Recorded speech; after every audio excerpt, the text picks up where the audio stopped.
Bonjour mes bien-aimés et bienvenue pour ce nouveau partage autour de la parole de Dieu. Le thème que nous abordons cette semaine est tiré de Genèse 31.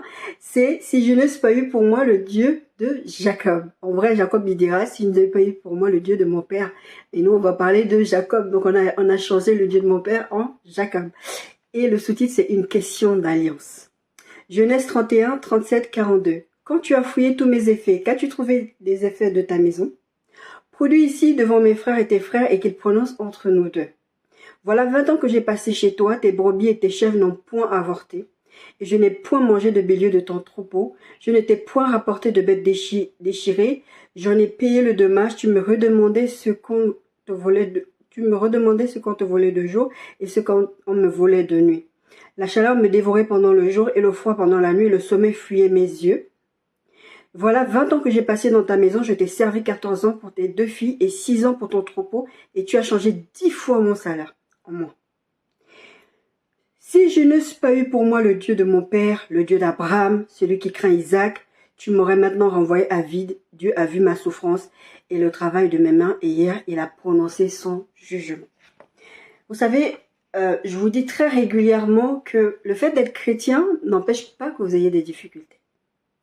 J'ai même tendance à dire que le fait que vous soyez chrétien, vous allez entrer dans des combats que vous n'aviez pas avant. Et d'ailleurs, la plupart du temps, entre enfants de Dieu, on se le dit, c'est trop bizarre, les païens sont tranquilles. C'est pas forcément qu'ils sont tranquilles, mais c'est vrai qu'ils sont beaucoup plus tranquilles que les chrétiens parce que Satan ne vous aime pas. Je vous ai déjà dit, Satan n'est pas votre ami. Il va utiliser n'importe quoi, surtout n'importe qui. Le mieux, c'est les plus proches de vous pour vous déstabiliser et pour vous faire du mal. Et beaucoup de pasteurs prêchent sur le fait que le fait d'être chrétien, ça veut dire que on n'a pas de difficultés, on est riche, on a ceci, on est cela. C'est pas vrai, c'est pas ce que la Bible enseigne. La Bible enseigne que justement, et d'ailleurs c'est ce que Jésus l'a dit, celui qui veut me suivre, il va douiller. Je paraphrase, je vous mettrai le verset si je pense, quand je ferai le montage. Il dit, celui qui veut me suivre se charge de sa croix et qu'il me suive.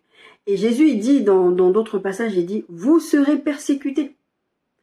Donc, c'est vrai que c'est compliqué d'être chrétien et d'avoir des difficultés, mais en fait, on oublie toutes ces phrases que Jésus nous a dit, que la Bible nous enseigne qu'on va avoir des difficultés. Effectivement, le fait d'avoir une alliance avec Dieu, le fait d'être avec Dieu, les choses sont différentes pour nous. Parce que déjà, on a une assurance pour l'après-vie. Je lisais des commentaires sur une vidéo que je regardais cette semaine où les gens disaient « Après que tu sois mort, t'es mort, c'est fini ». Les gens se persuadent qu'après la mort, il n'y a plus rien. Ou alors, on ira tous au paradis. On en a déjà un peu parlé. Et les gens ne réalisent pas que après cette vie-ci, il y a autre chose. Et dans cette vie-ci, il y a des choses qui se passent. Je vous parle souvent de monde physique et de monde invisible. Vous voyez des choses, il y a des choses que vous ne voyez pas. Et si vous vous teniez dans les lieux célestes avec Christ, comme vous êtes censé vous tenir dans les lieux célestes et rester dans le conseil de Dieu, il y a des choses que vous verriez et c'est pas joli des fois. Et le but aussi, c'est que Dieu travaille votre caractère pour que vous arriviez, quand vous avez des informations sur des gens qui sont sur le point de vous faire du mal, sur le point de vous trahir, qui vont vous trahir, mais peut-être même pas maintenant, dans des années, c'est incroyable. Quand Dieu vous révèle ce genre de choses, il faut avoir les nerfs, le caractère de Christ, pour ne pas agir n'importe comment en insensé. On va encore parler de Christ, mais à travers mon témoignage aujourd'hui. Je vous parle de mon témoignage parce que c'est la chose que je connais le mieux. Et surtout, je suis un cas d'école comme le Seigneur me l'avait dit il y a 2-3 ans. Vous savez, je vais vous donner un petit... Je ne sais pas si je peux appeler ça un témoignage, mais en tout cas, ce qui s'est passé il y a 1 an, 2 ans. J'étais tellement mal. J'étais mal. Et vous savez, j'ai 2 fois de la kiné par semaine. Je vais voir le kiné 2 fois par semaine. Et des fois, c'est vraiment, il y a des semaines où j'ai même pas envie d'y aller. Il y a des semaines où la maladie que j'ai fait que j'ai du mal à me lever, je suis fatiguée tout le temps, j'ai des douleurs chroniques. Et en général, sur 10, je suis à 7-8 par tous les jours. Et c'est vrai que quand vous voyez ma tête, vous le voyez pas. Le moment où vous allez me voir craquer, vous allez dire « Ah oui, c'est vrai, elle est malade, elle a vraiment un problème. » Mais la plupart du temps, vous ne le voyez pas parce que je ne le montre pas et parce que je lutte pour ne pas le montrer. Vous le voyez parce que je me trimballe avec un déambulateur, donc vous savez que je suis en situation de handicap. Vous vous dites « Ah oui, c'est vrai qu'elle a des problèmes de santé. » Et je crois il y a 2 ans, je parlais avec mon kiné et je dis à mon kiné « Comment font ceux qui ont des douleurs beaucoup plus élevées que moi. Comment ils gèrent la douleur au quotidien. Mon kiné, il a froncé les sourcils. Il m'a regardé. Il m'a dit, mais...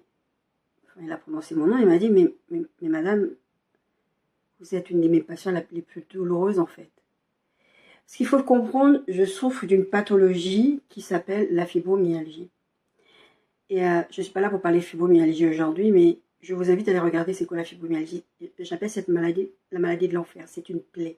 Je sais qu'il y a des maladies qui sont pires. Je sais qu'il y a des maladies qui sont aussi tout aussi invalidantes. Mais cette maladie-là, c'est une plaie. Vous pouvez avoir des douleurs de façon...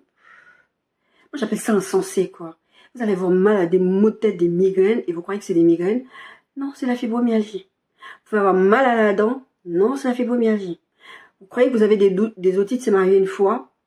Non, c'est la fibromyalgie. Vous avez des douleurs, vous avez des problèmes dans vos intestins, votre corps ne fonctionne pas bien, c'est la fibromyalgie. Parce que mon premier réflexe, quand j'ai les premiers symptômes de quelque chose que je ne connais pas, dont je n'ai pas l'habitude dans ma pathologie habituelle, je vais voir le médecin, il regarde, il vérifie bien que ce n'est pas par exemple une otite ou ce n'est pas autre chose. Après il dit non, c'est la fibromyalgie.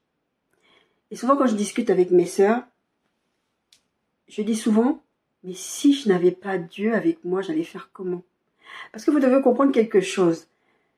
Cette pathologie, la plupart des gens qui souffrent de ça sont en dépression. Beaucoup d'entre eux sont en dépression.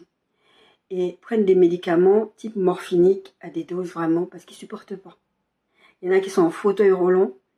Et moi, je vous dis, j'ai un déambulateur qui m'aide à tenir la marche. Si vous remarquez, quand je suis dans les vidéos, j'ai tendance à me tortiller parce que je ne suis pas à l'aise. En fait, je suis endolorie. La position assise et la position debout sont pénibles pour moi, en fait. Donc là, rester 1 heure, voire moins, même si c'était que 10 minutes, c'est très très compliqué. Je le fais vraiment parce que j'ai avec moi le Dieu de mon alliance. Et sachez que je ne prends aucun comprimé. C'est très rare que je prenne des médicaments parce que pour plein de raisons qui me sont propres, mais je ne prends pas des antidouleurs. Et à chaque fois, je suis dans cette position de me dire, mais les gens font comment au quotidien? Ceux qui sont malades, ceux qui ont des souffrances, ceux qui ont des choses type ce que j'ai, même au-delà de la pathologie que vous avez, mais avoir des douleurs au quotidien aussi élevées. Je me rappelle, il y a quelques années en arrière, je me suis fait opérer de autre chose parce que je passe aussi mon temps en train de me faire charcuter pour une raison ou pour une autre. Et l'infirmière, elle est rentrée dans ma chambre. Il y avait une autre infirmière qui était patiente avec moi dans la pièce et on discutait bien, on rigolait bien ensemble. Et l'autre infirmière qui était censée venir s'occuper de notre cas me demande, vous êtes à combien de douleurs? Et je lui ai dit, je lui ai dû lui dire 8, 9 sur 10. Elle m'a regardé. Elle est partie prendre un relaxant, un truc psychologique. Et elle me ramène ça. Et moi, je connais ces traitements-là parce que quand j'étais en dépression, il y a plusieurs années en arrière, je connais ce traitement qu'elle me donne. Et je dis, mais pourquoi elle me donne ça? Et je parle avec ma voisine avec qui j'avais sympathisé, la fameuse infirmière. Et elle me dit, mais parce que, en fait, vu le degré de douleur que tu affirmes avoir, tu es censé à la limite te rouler par terre. Et je sais que mon médecin généraliste à l'époque pensait que c'était dans ma tête, jusqu'à ce que j'ai un diagnostic difficile. Je suis pas là aujourd'hui pour vous parler de maladie, mais c'est pour vous donner vraiment un témoignage, pour vous dire que si vraiment on n'a pas une alliance avec Dieu, il y a des choses qu'on vivrait encore plus difficilement que ce qu'on vit déjà. Et la jeune fille, elle me dit, mais tu es censé te rouler par terre. Si tu te roules pas par terre, pour eux, ça n'a pas de sens. C'est que c'est quelque chose, c'est que tu es stressé en fait. Effectivement, mon médecin généraliste à l'époque, à chaque fois, il disait, c'est dans votre tête, c'est dans votre tête. Parce que je faisais des examens, il y a des examens qui révélaient effectivement d'autres pathologies, mais ça ne semblait pas cohérent avec tous les symptômes que j'avais. Jusqu'à ce que je change de médecin généraliste, parce que du coup, un jour, je suis venue par hasard, mon médecin généraliste n'était pas là, j'ai pris une remplaçante, et la remplaçante, je l'ai trouvée très compétente déjà, et très à l'écoute de ce que je disais. Et plusieurs fois, je suis venue en renouveau, elle me dit, mais à chaque fois que je vous demande comment vous allez, vous dites que vous avez mal. Mais c'est pas normal que vous ayez mal. Et comme ça, elle a commencé à faire des recherches, maladies auto-immunes, tout ça, tout ça. Et le diagnostic est tombé. Je suis allée dans un centre de la douleur qui a confirmé le diagnostic et j'étais sur le point de venir en Bretagne. Je suis venue en Bretagne. Je suis allée dans le centre de la douleur aussi ici à Lorient. Et confirmation de ce diagnostic. Et je vous dis, la fibromyalgie, c'est une plaie. C'est une plaie, mais quand Jésus est parti, je ne parle pas simplement de maladie ou des choses comme ça. Quand Jésus est parti, quand Jésus est mort et ressuscité, avant de mourir, il a prévenu ses disciples, donc nous aussi, puisque nous sommes censés être des disciples de Christ, que nous allions vivre des difficultés. L'apôtre Paul avait une écharpe qui lui pourrissait la vie. Je ne sais pas à quoi correspond cette écharpe, si c'était une maladie, si c'était quelque chose, je ne sais pas. Beaucoup de gens spéculent que ça peut pas être la maladie parce que Jésus guérit toutes les maladies. Et je vous dis, on croit en la guérison divine. Moi, le Seigneur m'a déjà personnellement parlé par rapport à la maladie. Mais il y a des gens qui ne sont pas guéris. Et c'est pas des gens qui ne croient pas à la guérison divine. Il y a des gens qui sont morts, des chrétiens. Vous avez vu là la période de Covid, des gens sont morts de Covid. Et c'était des chrétiens authentiques. Jésus a dit qu'on allait vivre la persécution. Jésus a dit qu'on allait vivre des choses difficiles dans notre vie. Être chrétien, ça ne veut pas dire que vous n'allez pas vivre des choses. Mais ça veut simplement dire qu'il y a des choses où Dieu va faire barrage. Il va empêcher que ça aille. Je vous ai lu ce texte avec Jacob, le Dieu... ce qui se passe là, si vous vous rappelez de Jacob, le fils de Isaac, le fils de Abraham. Abraham a eu un fils, le fils de la promesse, on en a parlé la semaine dernière, Isaac. Isaac a eu 2 fils, Ésaü et Jacob. Dieu avait dit à Rebecca, donc la maman de Jacob et d'Ésaü, que voilà, il va se passer ton fils cadet, donc Jacob, va dominer sur son frère, etc. etc.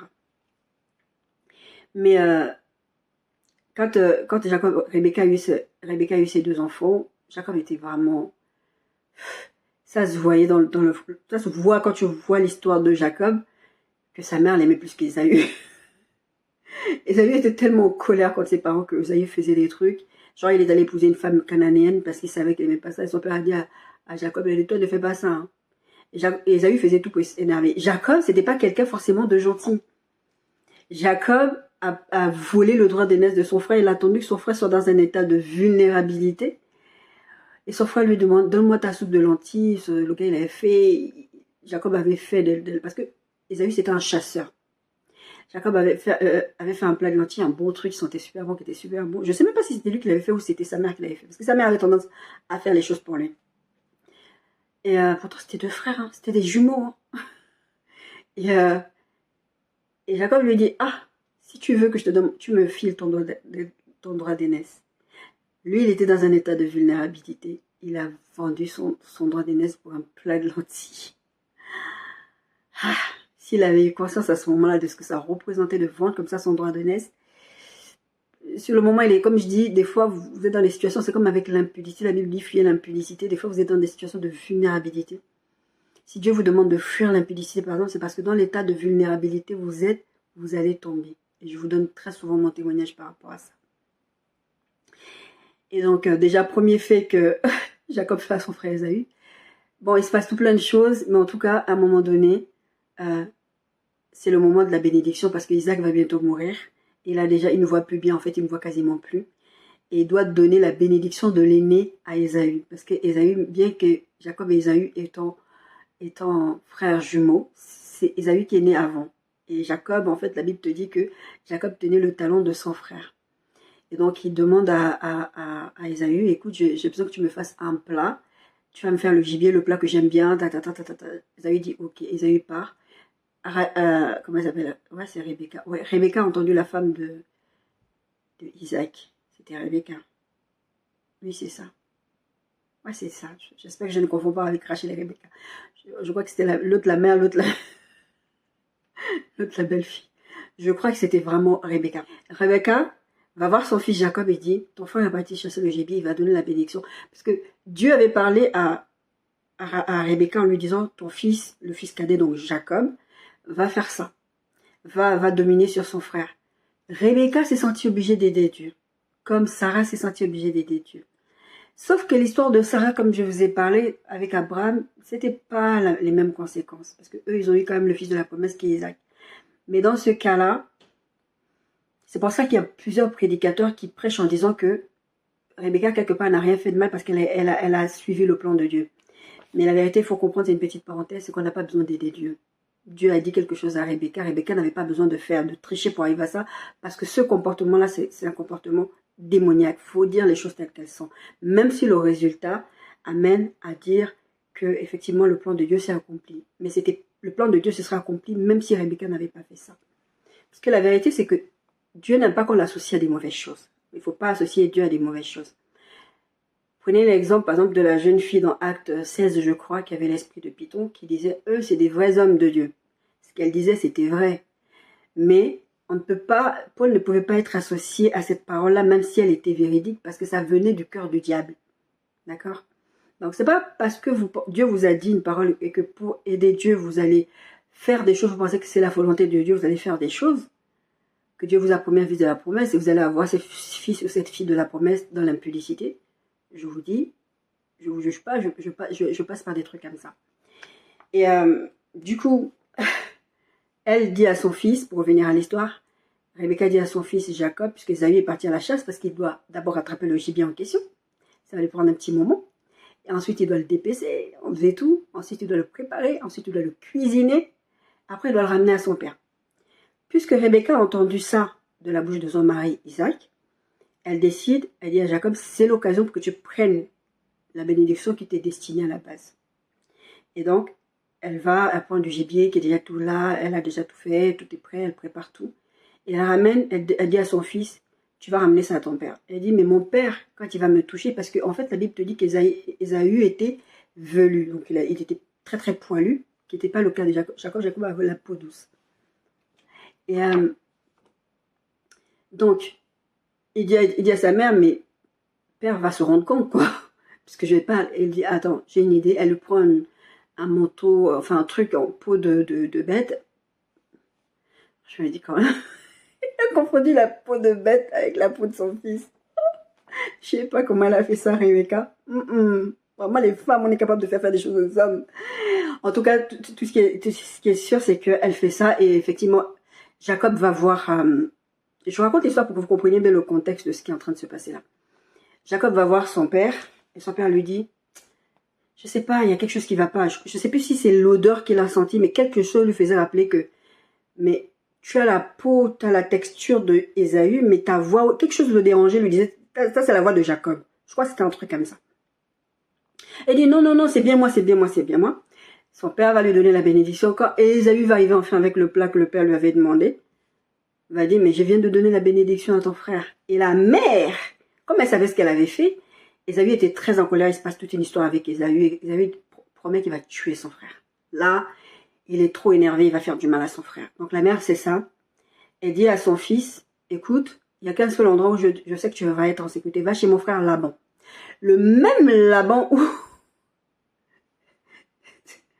Bref, le même là-bas avec l'histoire de Isaac aussi. Isaac est parti là-bas, il a récupéré. Donc, Jacob va là-bas. Et quand Jacob va là-bas, il trouve Laban, donc son oncle, du coup, puisque c'est le frère. En fait, Laban, c'était le frère de Léa et de Rebecca ou Rachel. Oh, je confonds les noms des deux femmes. En tout cas, je vous mettrai, si je me trompe, je vous mettrai les noms. Et quand... Rebecca, c'est la femme d'Isaac. Et Rebecca, en fait, l'histoire d'Isaac, c'était que Isaac, le père, donc Abraham, avait envoyé le serviteur aller chercher une femme pour son fils, qui ne devait pas être parmi les Cananéennes, parce que Dieu avait interdit les mélanges. Donc, il est parti dans son peuple à lui, qui était dans un autre endroit, pour aller chercher sa femme, et elle avait rempli des cristaux pour les chameaux, etc. Il y a une parole prophétique qui va aider, et c'est ce qui va se passer. Et c'est comme ça que Isaac va se marier avec Rebecca. Mais c'est chez Laban que Isaac va trouver Rebecca. C'est chez Laban. Parce que Laban, en fait, c'est le frère de Rebecca. Si vous suivez. Parce que je crois que les parents sont décédés ou quelque chose. Parce que le frère aîné joue le rôle de père à ce moment-là. Donc c'est lui, il va aussi faire des magouilles là avec l'histoire d'Isaac. Et donc, c'est là-bas que Rachel l'envoie. Rebecca l'envoie à son fils Jacob. Et dit, va chez mon frère Laban. Donc l'oncle, son oncle. Accessoirement son grand-père, puisqu'il jouait le rôle de père de Rebecca. Si vous suivez bien, parce que des fois les noms, un peu c'est compliqué. Donc du coup, il va là-bas, il se passe ce qui se passe, et il tombe amoureux de Rachel. C'est là-bas qu'il rencontre Rachel. Et là-bas, il lui dit, écoute, t'es mon neveu, t'es bienvenu, écoute, il dit, moi je peux pas rester là pour ne rien faire, je vais t'aider à travailler, je vais faire des choses pour toi. Là-bas, il lui dit, t'es quand même mon neveu, tout ça, il essaie de faire croire qu'il est trop gentil, mais en fait, là-bas, on va l'escroquer. Je vous en ai déjà parlé dans une prédication il y a très très longtemps. Et il va tomber amoureux de Rachel. Il va dire, ah, je l'avais pour épouse, mais j'ai pas les moyens en fait. Et il dit, écoute, on va s'arranger, tu vas travailler, je crois, 7 ans pour moi. Tu vas travailler 7 ans pour moi et je vais te la donner en tant qu'épouse. Il dit, ok, il travaille 7 ans. Au bout de 7 ans, au moment où la nuit de noces, moi je comprends même pas leurs affaires là, comment c'était traité. Mais en tout cas, au moment de la nuit de noces, quand il va s'accoupler avec, soi-disant Rachel, c'est Léa. C'est Léa qu'il trouve. Et c'est Léa avec qui il se trouve à faire il passe cette nuit. Et quand il se rend compte, il dit, mais attends, tu m'as trompé, c'était censé être Rachel. Pourquoi est-ce que tu as fait ça? J'ai travaillé 7 ans pour elle. C'était ça la dot que je t'ai donnée et tout. Il dit, ah bah non, tu sais, dans notre culture, tu peux pas épouser... Il a inventé une culture chez lui pour lui. Tu peux pas épouser la cadette avant que l'aîné soit marié, en vrai. Donc, en fait, la vérité, c'est que personne ne voulait épouser Léa. Quand tu regardes enfin, il y a un passage où on te dit, Léa avait les yeux délicats, elle avait un problème avec ses yeux, elle devait être louchée ou quelque chose. Elle avait un problème avec ses yeux qui fait que personne ne voulait la marier. Donc, la seule façon qu'il pouvait faire marier sa fille aînée, c'était de tromper Jacob. Donc, Jacob, bon, il lui dit, bon, maintenant que tu as épousé Léa, il faut bien que tu épouses aussi Rachel, je te la donne, mais il faut que tu travailles encore 7 ans. Il s'est fait escroquer. Et je vous avais dit que c'est très certainement pour les escroqueries qu'elle avait fait avec son frère que Dieu est en train de lui faire dire, tu sais, il y a un salaire aux choses que tu fais de mal, même si tu es l'enfant de la promesse, même si tu es l'enfant que Dieu a choisi, même si j'ai une alliance avec toi. Et d'ailleurs, je vous ai parlé de cette histoire de Bethel parce que au moment où Jacob fuit Ésaü pour aller chez son oncle Laban, il fait une rencontre avec Dieu. Il va même avoir une bataille avec un ange qui va lui déhancher, qui va lui déplacer sa hanche et tout. Il dit, bénis-moi, bénis-moi. Parce qu'il savait qu'il avait fait des choses mal. Et Dieu le bénira. Cet ange-là le bénira. D'accord? Dieu le bénira. Donc, Abraham, comment il s'appelle? Jacob, il ne part pas, malgré les escroqueries que Laban lui fait, Dieu est avec lui.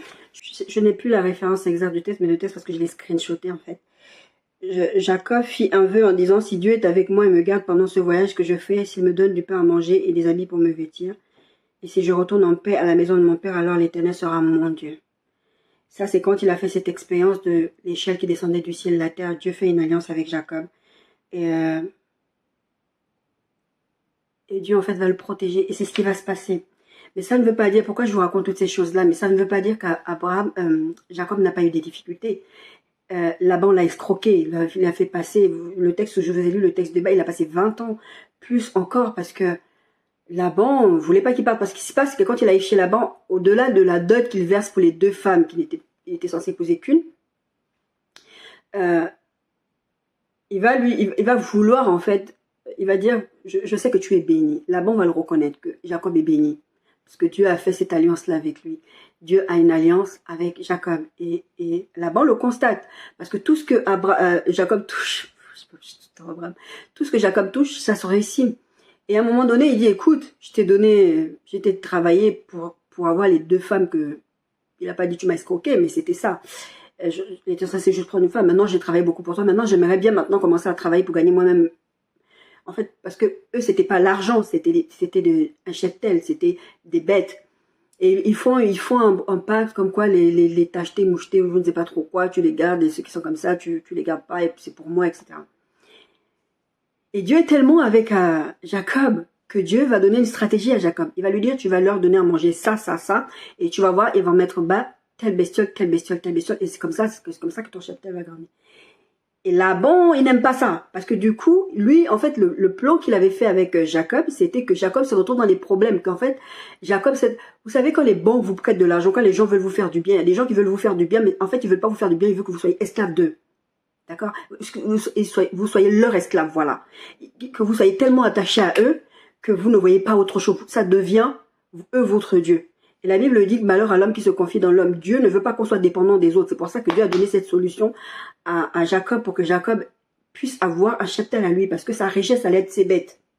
Et ses enfants, ses femmes, etc. Et ses serviteurs plus tard. Et Laban ne comprenait pas comment ça se fait que Jacob y arrive et il inversait les trucs. Et c'est pour ça que quand le texte que je vous ai lu, il disait, il a changé son salaire 3 fois. Il lui modifiait les trucs pour qu'il n'ait pas. Et à un moment donné, Dieu finit par aller parler à Laban et lui dit, laisse-le partir. Le Dieu de votre alliance dit, laisse-le partir. Maintenant, ça suffit, tu lui as assez fait du mal. Il y a un moment dans votre vie où Dieu va dire, stop, ça suffit, on va parler de Job. C'est pas parce que vous êtes dans ces difficultés-là que vous avez l'impression que les païens réussissent, que les autres chrétiens sont plus bénis que vous, que cette situation est beaucoup trop difficile. Dieu, vous ne savez pas qu'est-ce qui se passe. Peut-être que Dieu a laissé Satan vous toucher pour montrer à quel point vous êtes précieux à ses yeux. Et vous ne savez pas ça, et vous êtes là, vous vous dites, j'en peux plus. Mais il y a un temps convenable pour Dieu. C'était le temps fixé par Dieu. Vous en avez parlé dans... je sais plus. Bref, il y a un temps fixé par Dieu. Satan ne peut pas aller plus loin. Les êtres humains ne peuvent pas aller plus loin, manipulés ou pas par Satan. Parce qu'il y a la chair aussi qui agit. Il y a l'être humain de lui-même. L'homme peut faire des choses sans avoir besoin de Satan pour ça. Et Satan peut être derrière aussi.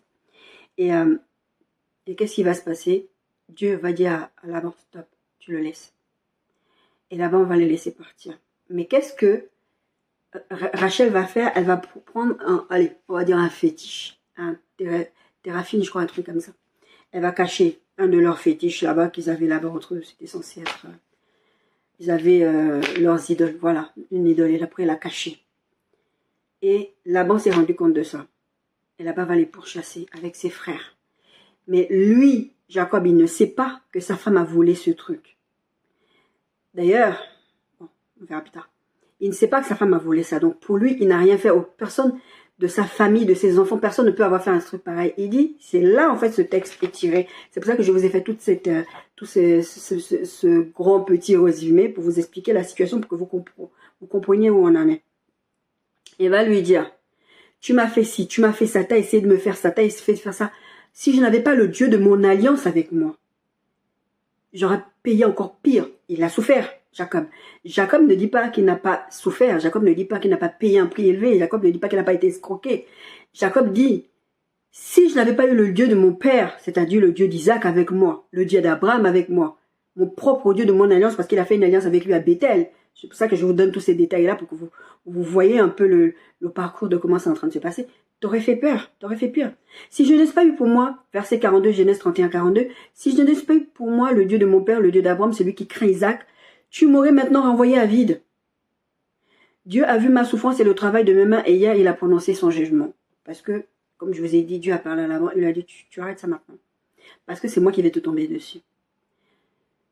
Et après, verset 37 de Genèse 31 que je vous ai lu, au début il dit, quand tu as fouillé tous mes affaires, tu trouves. Est-ce que tu as trouvé? T'as pas trouvé? Parce que en fait, Rachel, elle a caché ça sous ses fesses. Et quand on fouillait tout le monde, elle a dit quelque chose du style, je suis dans mes périodes, enfin, en gros, j'ai mes trucs, faut pas, je suis pas à l'aise et tout. Donc on l'a pas touché. Et c'est après tout ça là, que Jacob a dit, mais tu vois bien que t'as fouillé, t'as pas trouvé. Mais en fait, s'ils avaient soulevé Rachel, ils auraient trouvé ça en dessous d'elle. Mais c'est vrai qu'elle avait volé. Parce que je vous dis, il y a des choses avec lesquelles on ne joue pas. Déjà, on ne joue pas avec Dieu, il y a des choses avec lesquelles on ne joue pas. Parce que vous verrez, Rachel, plus tard, elle va mourir en couche. D'accord? Oui, elle va mourir en couche. Quand elle va avoir des enfants, elle va mourir aussi en couche. Bon, elle a joué avec des choses avec lesquelles il ne fallait pas jouer. C'est pas ça le thème de notre message. C'est en fait de dire que, je vous disais en début de vidéo que le fait d'être des enfants de Dieu ne nous exempte pas. Jésus nous a promis, on allait avoir la persécution. On allait avoir des difficultés. Vous savez, quand j'étais dans une précédente, pas une précédente, mais enfin quand je dis précédente, c'était avant. J'arrivais à un moment donné où j'allais à l'église avec la boule au ventre. Et je me disais, à chaque fois je priais, je disais, Seigneur, c'est pas normal que j'aille à l'église avec la boule au ventre. J'étais tellement persécutée, je suis sûre que si vous leur posez la question aujourd'hui, ils disent, non, jamais persécuté. Mais ils ont fait tellement du sale, ils ont tellement été mauvais. Je ne comprenais pas, ça ne matchait pas dans ma tête que tu vas à l'église et tu as la boule au ventre, t'es angoissée. J'étais angoissée. J'avais des pensées de mort. Je vous dis à quel point ils étaient méchants avec moi. C'était devenu un club on s'est réunis, on fait des trucs, mais comme je dis tout juste, si je n'avais pas Dieu avec moi, mais j'en serais où? Il faisait des trucs que Dieu me montrait dans mon sommeil. En plus, Dieu me disait, calmos. Genre, je te dis ça, je te révèle tout ce qu'ils sont en train de faire, mais Dieu m'a révélé tellement des trucs sur ces gens-là. Ils ne le savent pas, jusqu'à aujourd'hui, que je savais ce qu'ils faisaient. Mais quand tu es dans la situation, tu as du mal à le comprendre, tu as du mal à l'accepter. Et là-bas, il voulait envoyer Jacob à vide. Tu as travaillé pour rien. Des fois, vous allez avoir des employeurs qui vont vous faire travailler. Ils vont dire, non, mais je vais t'augmenter, je vais te faire ci, je vais te signer tel contrat. Et puis quand tu arrives, ils ne te font pas signer le contrat. Renonce à ce... J'ai une de mes soeurs, ça lui est arrivé. Elle travaillait dans un truc, c'était pas facile. La dame vient la débaucher de là où elle était. Elle vient la débaucher, elle lui dit, tu viens travailler pour moi, etc. Et elle travaille, je lui parle, moi, je lui dis, écoute, moi je pense que Dieu est derrière, et c'est vrai, je pense que Dieu était derrière ça vraiment parce que ce n'est pas parce que, comme je dis, il y a des difficultés que Dieu n'est pas derrière ça. Parce que c'était vraiment, il fallait qu'elle quitte l'endroit où elle était, c'était aussi autre chose vraiment là-bas. Et pour moi, je pense, j'étais convaincue que cet endroit, c'était juste une transition. Mais c'est pas parce que Dieu t'emmène quelque part qu'il faut pas réfléchir par toi-même et qu'il faut pas prendre des bonnes décisions. Et cette dame lui dit, tu démissionnes et tout, et puis quand tu vas arriver, on va signer le contrat, je lui dis, ne fais pas ça. Je lui dis à ma soeur, ne fais pas ça. Ne quitte pas ton emploi actuellement, même si c'est Dieu qui te conduit là-bas, sans avoir signé ton nouveau contrat, avec toutes les conditions. Vraiment, elle a fondu du rêve. Elle a dit non, je la connais, elle est trop gentille, tout ça, tout ça, tout ça. Je lui ai parlé. Quand elle est arrivée sur place, elle s'est fait avoir. Parce que cette dame, elle a dû travailler 2 mois sans avoir, déjà 2 mois sans avoir de contrat signé. Et tout ce qu'ils avaient prévu, ils ne l'ont pas donné. Et en fait, elle était plus censée travailler autant y compris les dimanches, mais pour arriver au salaire qu'elle avait précédemment, il fallait qu'elle travaille les dimanches. Donc, elle ne pouvait plus aller au culte, etc. Donc, dans votre travail, il y aura des choses comme ça. Dans votre foyer, il y aura des choses comme ça. Une dame va se lever pour venir mettre la zizanie dans votre couple. Un monsieur va se lever pour venir mettre la zizanie. Vos enfants vont se lever contre vous pour venir mettre la zizanie dans votre couple. Et ce que je veux qu'aujourd'hui on fasse ensemble, c'est de se poser un peu et de se dire, ok, cette situation est gravissime parce que je vous dis, je partais à l'église avec la boule au ventre.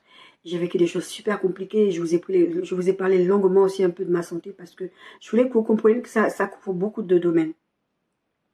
Christ est allé mourir à la croix pour porter toutes ces choses. Ça ne veut pas dire que parce que Christ est mort à la croix qu'il a porté toutes ces choses, que vous n'aurez pas de combat. Christ nous l'a promis, justement, ces batailles-là. D'accord? Et pour vous dire que par moment, il faut vous poser et réfléchir et prendre cette phrase et dire, effectivement, si je n'avais pas le Dieu de mon alliance avec moi, je vivrais encore pire. Et c'est une réalité. Si vous prenez un tout petit peu de recul dans les situations que vous vivez, vous allez réaliser que si vous n'avez pas Dieu avec vous, les douleurs que moi je vis au quotidien, ce serait pire. Parce que Dieu m'a donné un mental au point que il y a des gens où des fois ils me disent, mais je ne sais pas comment tu fais pour sourire. J'ai vu, avant de partir en vacances, j'ai vu il y a 2 semaines, une dame, je suis allée pour prendre un rendez-vous justement pour le truc de mon parcours médical parce qu'il faut que j'essaie de faire l'exercice et je n'y arrive pas. Et donc je dois rentrer dans un nouveau programme pour pouvoir avoir un minimum d'exercice parce que je suis en train de m'ankyloser, ça n'aide pas non plus pour la maladie et pour les différentes pathologies que j'ai, entre autres. Et la dame, à un moment donné, elle me regarde, elle me dit, mais, parce qu'elle connaît, elle sait en fait de quoi elle parle, elle sait, parce qu'elle connaît, elle m'a posé des questions sur pathologie, etc. Et elle dit, mais c'est incroyable que vous ayez le sourire comme ça. Et j'ai souvent des gens qui me disent ça, c'est incroyable que tu aies le sourire. Si vous parlez à ma fille, elle vous dira, mes sœurs aussi, mais ma fille particulièrement vous dira. Il y a des moments, je craque. Quand je vous dis que je craque, je suis effondrée, mais pas parce que psychologiquement ça va pas. Et la plupart du temps, d'ailleurs, quand on me pose la question, comment tu vas? Je dis, physiquement, je vais pas bien, mais là-haut, ça va. Pourquoi, encore une fois, le Dieu de mon alliance? Je dis toujours aux gens, quand les gens me posent des questions, je dis, c'est Dieu. Comment tu fais? Tu prends pas de médicaments? Je prie. Toujours Dieu, Dieu, Dieu. Et je sais que ça énerve certaines personnes parce que ce soit des chrétiens ou des non-chrétiens, j'ai eu affaire à des chrétiens que ça les énervait, que je parle comme ça. Oui, toi, toujours Dieu dans ta bouche, Dieu, Dieu, Dieu, Dieu, Dieu, Dieu, Dieu. Mais parce que c'est la vérité. Je n'ai rien, je n'ai personne d'autre. Si je n'avais pas le Dieu de mon alliance avec moi, je serais en dépression parce que je suis sortie de dépression depuis longtemps. La semaine où j'ai passé les vacances, pas cette semaine, c'était la semaine dernière, on est revenu de vacances. J'ai eu un moment où je me suis effondrée. En fait, je n'arrivais plus à dormir. Déjà, j'étais pas dans mon lit. Dans mon lit, j'ai ce qu'on appelle une potence. En fait, c'est un truc qui me permet, si je vous mettrais peut-être un screenshot de ce que c'est qu'une potence, c'est un truc qui me permet de me lever et me relever de mon lit parce que j'arrive pas toute seule. En fait, c'est très très difficile. Et là, je suis en train de réfléchir à avoir un lit médicalisé parce que je suis beaucoup plus alitée qu'autre chose. Au point que j'arrive à... Je vous dis toutes ces choses-là, c'est pas pour vous dégoûter, c'est ma réalité. D'accord? Aujourd'hui, je suis à nu devant vous. C'est ma réalité au point que j'ai réussi à me faire des escarres. Parce que je suis tout le temps alitée. D'accord? Donc, il y a des moments où les douleurs sont tellement intenses que je ne supporte plus rien. Et donc là, je suis dans un processus de voie avec le médecin. En fait, ce que j'essaie de faire au quotidien, c'est de trouver des choses qui m'arrangent. Et donc là, on était en vacances. J'essaie de trouver la solution. J'ai mis du chaud, j'ai fait ci, j'ai fait ça. J'essaie de trouver, dormir sur le ventre, dormir sur le dos, dormir sur le côté. Et en fait, j'ai craqué parce que j'en pouvais plus, en fait. Et j'avais mal à la tête. Et là, je vous parle, j'ai très très mal à la tête, en vrai.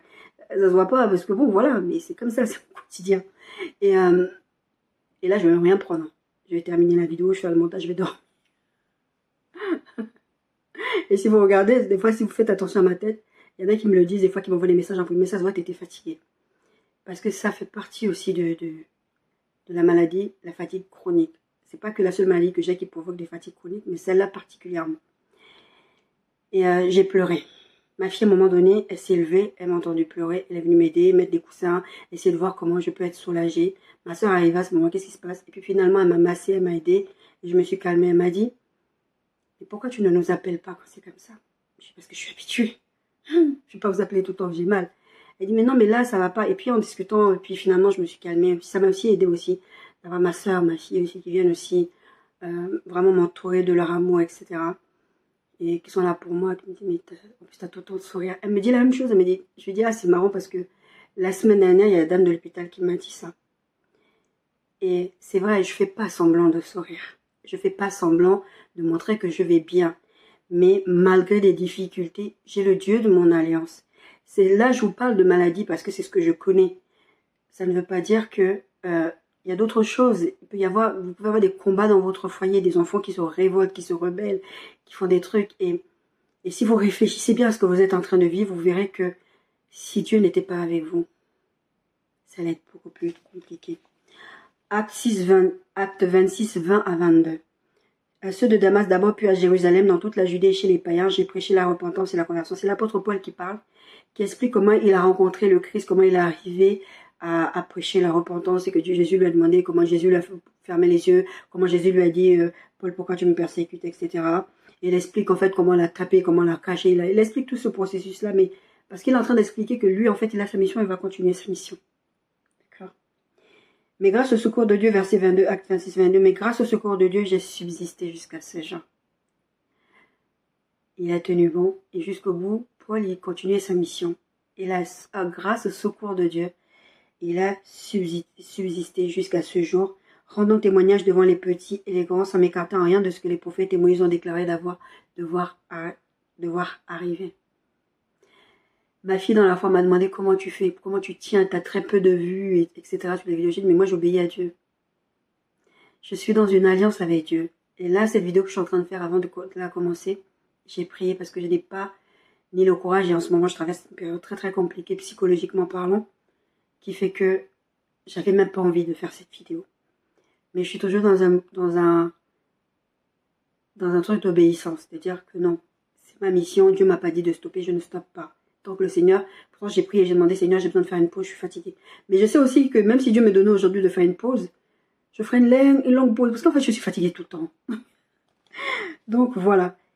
L'apôtre Paul dit, mais grâce au secours de Dieu, j'ai subsisté jusqu'à ce jour.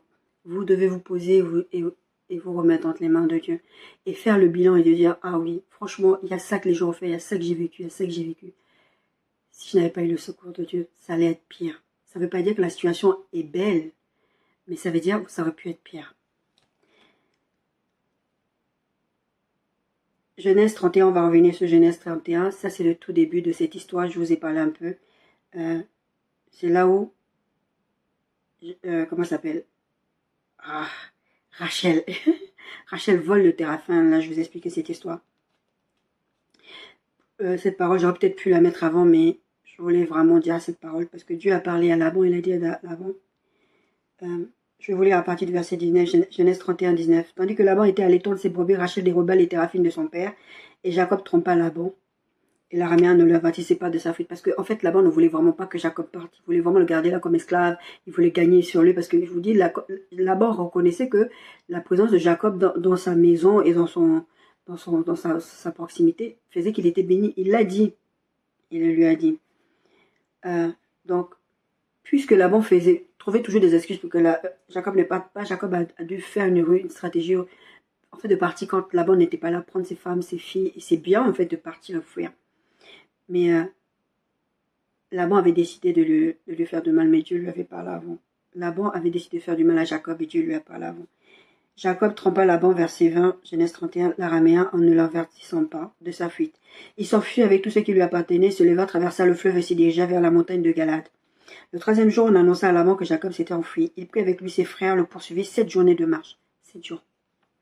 Il atteignait à la montagne de Galéade. Mais Dieu apparut la nuit en songe à Laban, l'araméen, et lui dit, garde-toi de parler à Jacob ni en bien, ni en mal. Ça veut dire, ne lui parle même pas. J'avais dit ça à une personne une fois qui avait, je sais plus qu'est-ce que la personne m'avait fait, je lui avais dit, ne me parle même pas. Et j'avais utilisé pratiquement cette phrase, ne me regarde même pas. C'était tellement grave. Bref, il lui dit, ni en bien ni en mal, ça veut dire, ne lui parle même pas. Même si tu as envie de lui dire des bonnes choses, pour vous dire que Dieu est en colère. Même si tu as envie de lui dire des bonnes choses, là, ne se met pas. Parce qu'il y a des gens qui vont vous dire soi-disant des bonnes choses, mais ils ont des mauvaises intentions derrière. Là-bas atteignit donc Jacob. Jacob avait dressé sa tente sur la montagne. Là-bas dressa aussi la sienne avec ses frères sur la montagne de Galade. Alors Laban dit à Jacob, qu'as-tu fait? Pourquoi m'as-tu trompé et amènes-tu mes filles comme ça, captives par l'épée? Pourquoi as-tu pris la fuite en cachette? M'as-tu trompé et ne m'as-tu point averti? Je t'aurais laissé partir au milieu des réjouissances et des chants au son du tambourin de la harpe. Genre, il aurait fait une fête pour le départ de Jacob alors qu'on sait que c'est faux. Tu ne m'as pas permis d'embrasser mes filles et mes fils et mes filles. C'est insensé que tu as agi. Quand il dit mes fils et mes filles, c'est donc Rachel et Léa plus les petits-enfants. Ma main est assez forte pour te faire du mal. Mais le Dieu de votre père m'a dit hier, garde-toi de parler à Jacob ni à bien ni à mal. Maintenant que tu es parti parce que tu te languissais auprès de la maison de ton père, pourquoi as-tu dérobé mes dieux? Bon, c'est là cette histoire de Téraphine et que, bon, il va se passer ce qui va se passer. Job 1, verset 1 et verset 6 à 12. Il y avait dans le pays d'Uz un homme qui s'appelait Job. Et cet homme était intègre et droit. Il craignait Dieu et s'est détourné du mal. Encore une fois, ce n'est pas parce que vous êtes chrétien, que vous faites la volonté de Dieu, que vous obéissez à Dieu, qu'il ne va pas vous arriver des choses.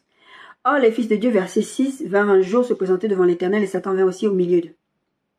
L'Éternel dit à Satan, d'où viens-tu? Et Satan répondit, l'Éternel de parcourir la terre et m'y promener. Pour revenir sur ce verset. La Bible dit que le diable est là, il rôde. C'est ce qu'il fait. Il se promène. Il rôde. Ses démons aussi. Et ces gens, ces agents, les êtres humains, il y a des êtres humains qui sont des agents infiltrés de Satan. Et j'ai envie de vous dire, même dans les églises que vous fréquentez, il y a des gens qui sont des agents infiltrés de Satan. Si vous regardez le système de... Je ne sais pas si je vous en ai déjà parlé, mais récemment, j'ai eu cette pensée par le Saint-Esprit. Je ne sais pas si vous avez déjà regardé des films d'espions, vous avez regardé l'histoire, en fait, même pas les films, mais l'histoire avec les espions. Vous avez des gens qu'on appelle des espions, c'est des infiltrés. C'est des agents dormants, voilà. C'est des gens qui sont des espions, qui sont entraînés. Ils viennent dans le pays, ils s'installent là, ils font des enfants, ils grandissent, et puis un jour, on les déclenche, on dit voilà, ton boulot, tu dois le faire. Et ils font leur boulot. Et pourtant, ils ont vécu là, ils se sont mariés, ils ont rencontré des gens, ils ont vécu, mais c'est un couple qui était des agents infiltrés. Et au moment opportun, ils sont réveillés pour pouvoir faire leur mission, tuer des gens, faire du terrorisme, faire tout ce qu'ils doivent faire. Et c'est pas que les films qui racontent ça, c'est une réalité historique. Donc vous avez des gens comme ça dans les églises. Je ne dis pas que c'est tout c'est comme ça, mais il y en a beaucoup comme ça dans les églises. Vous allez les épouser, ils seront baptisés, ils parlent en langue. Parce que le parler en langue, vous pouvez l'imiter. Moi, quand j'ai cherché à être baptisée du Saint-Esprit, j'étais déjà baptisée du Saint-Esprit, et je voulais avoir ce signe extérieur du parler en langue. J'ai demandé à ceux qui parlaient déjà en langue dans mon entourage, je leur ai demandé, on m'a dit, fais ci, fais ça. Donc j'ai commencé, et puis à force de l'entendre, c'est comme si tu le parlais. Enfin, je commençais à dire des mots, enfin des choses que j'entendais. Et le Saint-Esprit m'a dit, tu n'as pas besoin d'imiter. Donc, ça veut dire que des gens peuvent imiter le parler en langue. Et je vois des gens faire ça. J'ai vu une vidéo il y a quelques années, où c'est quoi, je crois il y a 2 ans, où des gens étaient en train de faire une bataille de parler en langue. Ils faisaient ça, et je les regardais, je me dis, mais c'est quoi ça? Donc, vous pouvez avoir des gens dans les églises, vous croyez qu'ils sont remplis du Saint-Esprit, parlent en langue, ils prophétisent. On a parlé de l'esprit de Python quand je vous parlais de cette jeune fille qui a dit ce sont des vrais hommes. Elle avait un esprit de Python. Elle disait des choses qui n'étaient pas forcément fausses. Donc vous pouvez avoir des gens qui peuvent avoir des prophéties, mais c'est l'esprit de Python qui travaille avec eux, et vous croyez que c'est des authentiques de Dieu. Vous épousez ces gens-là, et ces gens-là sont des agents infiltrés du diable et qui sont pour objectif de vous tuer dans l'œuf. Moi, je me rappelle quand j'ai quitté cette fameuse église, et il y a des moments, en fait, quand je me pose avec le recul, surtout quand le Seigneur m'a révélé c'était quoi le ministère auquel j'étais appelée, et quand il m'a rappelé, et qui m'a révélé aussi que j'étais un prophète. Il y a des moments, en fait, quand je me pose, j'ai dit, mais si j'avais été révélée là-bas dans cette église, mais ils auraient tué le poussin dans l'œuf. ils auraient tué le poussin. Parce que, par exemple, il y a une personne particulièrement que le Seigneur m'a fait comprendre. J'ai vu les caractéristiques de l'esprit de Jézabel, par exemple. Et l'esprit de Jézabel, c'est un esprit qui est là pour tuer le prophétique, pour tuer les prophètes.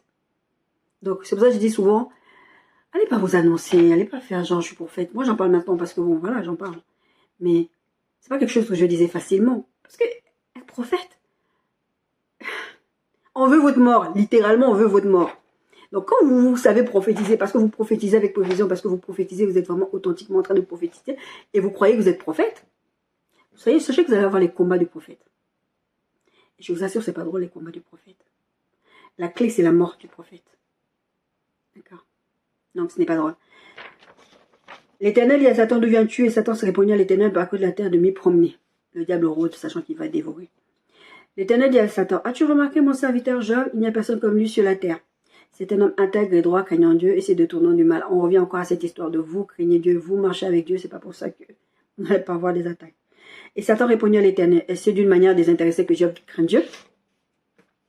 Donc là, tu peux protéger lui et sa maison. Sous-entendu, j'ai essayé. J'ai vu qu'il était protégé. Et tout ce qui est à lui, tu as béni l'œuvre de ses mains. Ça veut dire qu'il a essayé de prendre même ses biens. Il a essayé de prendre sa vie, il a essayé de prendre ses biens. Il a essayé d'attaquer ses enfants, il n'a pas pu. Muraille de feu. Feu sur lui. Tu as béni l'œuvre de ses mains et ses troupeaux couvrent le pays. Mais étends ta main, touche à tout ce qui lui appartient, je sais qu'il te maudit en face. L'Éternel dit à Satan, voici tout ce que lui appartient, je te le livre. Seulement ne porte pas la main sur lui et Satan se retire devant la fin de l'Éternel. Et c'est ce que Satan va faire. Tous les filles vont mourir, etc. Vous connaissez l'histoire de Job. Satan a fait sa mission de destruction. Mais Dieu, comme avec Laban, Dieu a dit, tu ne vas pas arriver jusqu'à un certain point. Là-bas avait l'intention de récupérer et les filles, et les enfants, et même encore Jacob. Et Jacob allait faire quoi? Parce que le gars, il le pourchassait avec ses propres frères. Jacob, il allait faire quoi? Il avait quel moyen de se défendre contre Laban? Puis il y avait une question sur le respect du père, des trucs comme ça. Il y a des choses qu'il ne pouvait pas faire. Jacob allait faire comment? Et Dieu a parlé à Laban. Il a dit, lui, tu ne le touches pas. Il a une alliance avec moi. Ni tu parles, d'abord tu ne lui parles même pas. À la limite, Dieu peut même lui dire, ne le regarde même pas. Tu n'as même pas le droit de le regarder. Dieu a dit à Satan, tu ne touches pas à sa vie. Vous vivez des choses, encore une fois, prenez le recul, asseyez-vous et sachez que Dieu est Dieu. Et qu'il y a des choses qui ne permettra pas que vous arrive. La Bible dit que Dieu ne permettra pas que vous soyez tentés au-delà de vos forces. C'est vrai qu'effectivement, quand vous vivez des choses comme moi, la maladie, ou vous vivez le chômage, et il y a des choses, il y a des attaques démoniaques, il y a des gangas qui font des trucs, vous avez l'impression que vous êtes arrivé au pire du pire, vous dites, mais la Bible dit que je ne peux pas vivre tout ce que je ne peux pas supporter, parce que Dieu a dit qu'il ne me donnera pas des épreuves plus que ce que je peux supporter. Mais vous ne savez pas ce que vous êtes capable de supporter. C'est Dieu qui détermine ce que vous êtes capable de supporter. Parce que Job, rappelez-vous de l'histoire de Job. Job, il se bagarrait avec Dieu. Il ne reniait pas Dieu, il comprenait la souveraineté de Dieu. Tout le monde disait, oui, mais c'est toi, tu m'as rendu malade. Parce que Dieu, Job, il ne savait pas qu'il y avait le diable derrière ça. Lui, il connaissait que Dieu, ouais, Dieu, tu m'as frappé. Et puis les autres venaient lui dire, est-ce que Dieu, il est mauvais? Est-ce que Dieu, il peut faire des choses comme ça? C'est que tu as fait quelque chose. Donc, les gens dans votre entourage vont être là, vous vivez la maladie, vous vivez des trucs. Moi, j'ai entendu, enfin, ma mère m'avait raconté à l'époque, il y avait quelqu'un dans son église, qu'elle vivait une maladie, elle vivait des choses compliquées, et la personne lui a dit, c'est bien fait pour toi, c'est parce que tu es mauvaise. Il y a des gens qui vont croire ça de vous. Et je vous ai parlé de ça avec l'histoire de l'apôtre Paul et l'histoire du serpent. Les gens vont vous regarder, mais oui, c'est normal, tu as fait quelque chose. Il était prisonnier, Paul. Alors que Jésus lui avait dit, tu iras aussi à Rome. Et les gens vont vous voir vivre des choses, ils vont dire, mais c'est normal que tu vives ce que tu es en train de vivre là. C'est la punition de Dieu pour toi. Alors qu'il y a des choses qui se passent de là et qui ne savent même pas de quoi il s'agit. Moi, je suis sûre qu'il y a des gens qui font ça. Après, vu tous les genres de trucs que le Seigneur m'a montré. Mais des fois, je suis en colère. Mais des fois, après, la colère elle redescend. Je me dis, mais pitié d'eux, quoi. Parce que les gens, je vous ai parlé du succès selon les hommes, mais du succès de Dieu. Les gens voient en fait vos échecs, vos maladies, le fait que vous soyez en fauteuil roulant ou des choses comme ça, que c'est un échec de Dieu. Vous ne savez pas pourquoi Dieu vous laisse en fauteuil roulant. Vous ne savez pas pourquoi Dieu vous laisse aveugle. Vous ne savez pas pourquoi Dieu vous laisse dans le chômage. Vous ne savez pas pourquoi Dieu vous laisse stérile. Je vous ai parlé de Sarah et Abraham récemment. 25 ans de stérilité. Ça ne veut pas dire que c'est définitif déjà. Et quand bien même, disaient les amis de Daniel, quand bien même, on ne va pas se compromettre. Même si Dieu n'intervient pas, on ne va pas se compromettre. Job a refusé de maudire Dieu. À un moment, sa femme, je veux dire, maudit Dieu et meurt. C'est quel genre de femme? Vous imaginez, vous êtes dans le foyer, vous vivez des choses, c'est caillou. Et vous êtes là, Seigneur, interviens. Seigneur, ça dure. Et votre époux, votre épouse, dit, maudit Dieu. Et même suicide-toi. C'est la faute de Dieu. Moi, je vous dis, la situation que je traverse en ce moment, c'est très compliqué. Je suis en colère, je me suis mise en colère contre Dieu. Mais il y a une chose que Dieu dit, que la colère ne te domine pas. Tu peux être en colère contre Dieu et lui dire, je ne suis pas contente de ça. On n'a pas de... C'est pas parce qu'on est en colère contre Dieu qu'on renie Dieu. Que... Là, le danger, il est là. Parce qu'il y a... Allez, en 2020, j'ai eu un moment où j'ai presque renié Dieu. Je crois même que j'ai renié Dieu parce que j'en pouvais plus de ce que je vivais. Et heureusement que le Saint-Esprit m'a rattrapé parce que en 2021, j'ai vécu encore une année beaucoup plus caillou. Et je me suis dit, comme je vous dis depuis le début de la vidéo, c'est vraiment heureusement que j'ai une alliance avec Dieu parce que je crois que je ne serai plus là.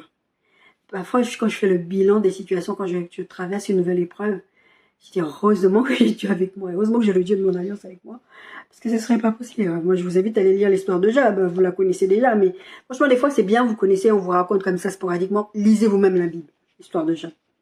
Lisez vous-même la Bible, l'histoire de Job, et je vous assure, c'est, oh mon Dieu, c'est, vous connaissez la fin, mais tout le long du truc, vous êtes là, ah mais Job, vraiment, comment t'as fait? Et je sais qu'il y a des gens, y compris moi, disons, des fois quand on va rencontrer Job, on va lui dire, je vais raconte comment t'as fait. Parce que c'est... Mais, encore une fois, on se compare aux autres. Moi, je me suis comparée, je vous prenais l'exemple tout à l'heure avec mon kiné. J'ai l'impression toujours que je suis moins pire que les autres, ou que je n'ai pas tant mal que ça. Je sais qu'il y a quelqu'un en face de moi qui est personnel soignant, il n'y a pas que lui, hein, qui me dit, mais non, en fait, t'es pire. C'est juste que tu réalises pas parce que t'as une autre mentalité. T'as une autre façon de voir la vie. Je vois pas la vie de mes loupes à moi de tous les jours. Sinon, je serais en train de craquer. Je ne vois pas la vie, j'ai 46 ans. C'est vrai qu'en ce moment, c'est encore beaucoup plus difficile parce que j'ai 46 ans, je ne suis pas mariée, j'ai pas d'enfant. Et c'est difficile à vivre maintenant. Mais, encore une fois, je me pose et je dis non, j'ai une alliance avec Dieu. Dieu a dit ça. Aujourd'hui, j'ai dû me poser et me le redire parce que c'est difficile ces derniers jours. Et d'ailleurs, pour ceux qui vont regarder cette vidéo, priez pour moi. C'est vraiment difficile ces derniers temps. Psaume 124, versets 1 à 8. Cantique de degré de David. Sans l'Éternel qui nous protégera, qu'Israël le dise. Sans l'Éternel qui nous protégera, quand les hommes s'élevèrent contre nous, ils nous auraient engloutis tous vivants. Quand leur colère s'enflamma contre nous, alors les eaux nous auraient submergés, les torrents auraient passé sur notre âme. Alors auraient passé sur notre âme les flots impétueux. Béni soit l'Éternel qui nous a pas levés en proie à leurs dents. Notre âme s'est échappée comme l'oiseau du filet des oiseleurs. Le filet s'est rompu et nous sommes échappés. Notre secours est dans le nom de l'Éternel qui a fait les cieux et la terre. Ce verset de Psaume 124, 1 à 8, c'est vraiment pour vous dire ce que je vous dis depuis le début. Lui, il dit, là, on est en train de galérer, mais vous auriez encore fait pire, on aurait encore les flots, tout ça nous sera encore arrivé pire. Si on n'avait pas le Dieu, si on n'avait pas Dieu avec nous, il dit ça clairement, il dit clairement, sans l'Éternel qui nous protégea. Il parle au passé, mais il parle aussi au présent en disant, en gros, il nous protégera encore. Il ne faut pas aussi oublier ça, c'est pas qu'une histoire de passé, c'est pas qu'une histoire de se... En fait, le fait de se remémorer, en fait, ces choses-là que Dieu a déjà fait dans le passé, ça vous permet de tenir dans la saison dans laquelle vous êtes. Quand on parle, par exemple, de compter les bienfaits de Dieu, c'est ça, c'est de se dire que Dieu a déjà fait du bien dans le passé. Il le fera encore. Lamentation dit, les bontés de l'Éternel ne sont pas épuisées, elles se renouvellent chaque jour. J'aime beaucoup ce verset, vous savez, je l'utilise très souvent, je l'aime beaucoup. Jean 6, 63, 68, c'est l'esprit qui vivifie, la chair ne sert à rien. Les paroles que je vous dis sont esprit et vie. Mais il en est parmi vous, ça c'est Jésus qui parle, hein, mais il en est parmi vous quelques-uns qui ne croient point. Car Jésus savait dès le commencement qui étaient ceux qui ne croyaient point et qui était celui qui le livrerait. Et il ajouta, c'est pourquoi je vous ai dit que nul ne peut venir à moi si cela ne lui a pas été donné par le Père. Dès ce moment, plusieurs de ses disciples se retiraient et n'allaient plus avec lui. Parce que Jésus a dit une parole, ça leur a pas plu, ils ne croient plus en lui. Jésus dit donc aux 12, et vous, ne voulez-vous pas aussi vous en aller? Simon va lui répondre, Seigneur, à qui irions-nous? Tu as les paroles de la vie éternelle. Je voulais vous donner ce verset tout à l'heure pendant que j'étais en train de parler, je me suis rappelé que j'allais le dire là. Seigneur, à qui irais-je? J'ai personne d'autre. Je vous dis, je n'ai pas de plan B, plan C, plan Z, plan ceci. J'ai pas de plan. J'ai que le Seigneur. Si je n'avais pas le Dieu de mon alliance, je m'en sortirais pas. Je vous parle souvent des promesses de Dieu, mais tout ça, ça fait partie de votre alliance. Vous avez tout plein de choses. Mais n'oubliez pas que vous avez toujours le Dieu de votre alliance avec vous. Que sans le Dieu de votre alliance, vous en seriez où? Faites le bilan aujourd'hui. Qu'est-ce qui est si difficile pour toi dans ta vie? Qu'est-ce qui te fait si mal? Les enfants, la maladie, le chômage. Les gens se moquent de toi. Je vous prenais la dernière fois l'exemple avec ma soeur dans une précédente prédication. Je vous disais, elle n'ose même plus parler de Dieu parce que les autres vivent des choses et que pourquoi elle n'a pas de mari, elle n'a pas d'enfant, elle n'a pas ceci. C'est difficile. Satan, il dit à Dieu, mais tu l'as béni. Mais il y a des fois où nous sommes bénis, mais nous voyons la bénédiction sur les choses matérielles, les choses financières, et c'est pas toujours ça la bénédiction. Je parlais avec une dame que j'ai rencontrée hier en allant justement, en revenant de chez le kiné, et elle me disait qu'elle avait 60 ans de mariage. Et je lui ai demandé mais comment elle a fait. Et elle m'expliquait des choses, elle me dit que mais c'est sur les 4 enfants qu'elle a eus, aucun n'est marié. Ils ont des enfants comme ça. Et elle avait mal, elle m'expliquait ces choses-là, et je lui disais mais c'est fou parce que les gens ne reproduisent pas en fait ce qu'ils ont entendu. Et elle est bénie cette dame. Bon, elle est catholique, pratiquante apparemment, et son mari il est un évêque ou quelque chose comme ça qu'elle me disait. Mais elle a conscience que elle n'a pas su m'expliquer comment elle a fait pour tenir 60 ans de mariage. Elle m'a simplement dit c'est une bénédiction. C'est une bénédiction. Et moi, je comprends juste que quand Dieu est avec toi, il peut se passer n'importe quoi. Ne l'oubliez pas. En conclusion, je voudrais vous lire le psaume 46. Au chef des chants des fils de Corée sur à la mode cantique. Dieu est pour nous un refuge et un appui, un secours qui ne manque jamais dans la détresse. C'est pourquoi nous sommes sans crainte quand la terre est bouleversée et que les montagnes chancellent au cœur des mers. Quand les flots de la mer mugissent, écument, se soulèvent jusqu'à faire trembler les montagnes, il est un fleuve dont les courants réjouissent la cité de Dieu, le sanctuaire des demeures du Très-Haut. Dieu est au milieu d'elle, elle n'est point ébranlée, Dieu la secourt dès l'aube du matin. Des nations s'agitent, des royaumes s'ébranlent, il fait entendre sa voix, la terre se fond d'épouvante. L'Éternel des armées est avec nous. Le Dieu de Jacob est pour nous une haute retraite. Venez contempler les œuvres de l'Éternel, les ravages qu'il a opérés sur la terre. C'est lui qui a fait cesser les combats jusqu'au bout de la terre. Il a brisé l'arc, il a rompu la lance, il a consumé par le feu les chars de guerre. Arrêtez et sachez que je suis Dieu. Je domine sur les nations, je domine sur la terre. L'Éternel des armées est avec nous. Le Dieu de Jacob est pour nous une haute retraite. Il n'y a pas grand chose à dire. Je vous invite vraiment à aller prendre ce verset, ce psaume qui est le psaume 46. Allez le lire. Je vous ai lu tout le psaume 46. Dieu est Dieu. Dieu dit, sachez que je suis Dieu. Vous devez voir ce que Dieu a déjà fait pour vous dans le passé, ce qu'il est en train de faire pour vous dans le présent et ce qu'il fera pour vous. Mais vous avez une alliance avec Dieu à travers Christ, à travers la croix. La croix vous a ramené une alliance avec Dieu. Le Dieu d'Abraham, le Dieu de Jacob, ils avaient déjà une alliance. Cette alliance s'est manifestée en Christ. Et si vous avez cette alliance-là, sachez que ce que vous vivez aujourd'hui, Dieu ne permettra pas que vous soyez tentés au-delà de vos forces, dit la parole de Dieu. Dieu ne permettra pas qu'il arrive pire que ce qui devait arriver si vous n'aviez pas une alliance avec vous. Donc, quand vous voyez les difficultés que vous voyez, je ne dis pas, il faut discerner aussi, apprenez à discerner ce que vous êtes en train de vivre. Est-ce que c'est un test que Dieu est en train de vous faire passer? Est-ce que c'est une attaque de l'ennemi? Mais quel que soit, si c'est un test ou une attaque, il y a un temps fixé, ça va s'arrêter. C'est comme ça, vous rentrez dans une salle d'examen, vous dites, vous avez 2 heures, vous avez 2 heures, ça va finir dans 2 heures. Ça va pas rester. Il y a un temps défini pour la bénédiction aussi. Je vous prenez l'exemple de Sarah et Abraham la dernière fois, je vous disais, autant fixé 25 ans. 25 ans, autant fixé par Dieu. Moi, le Seigneur m'a parlé de guérison. Je suis toujours dans la maladie. Je continue à... C'est difficile au quotidien, mais moi, je crois dans la guérison de ce que Dieu m'a promis. Mais encore une fois, quand je regarde ma situation, quand je regarde ma misère, je parle toujours de ce texte de lamentation. Quand je regarde ma misère, je regarde à ce que Dieu a déjà fait et je regarde là où Dieu est en train de m'amener. Et je sais que les bontés de l'Éternel se renouvellent chaque matin pour moi. Et bien aimés, les bontés de l'Éternel se renouvellent chaque matin pour vous. Sachez que ce que vous vivez n'est pas pire que ce que vous seriez en train de vivre si vous n'aviez pas une alliance effectivement avec votre Dieu. Soyez bénis.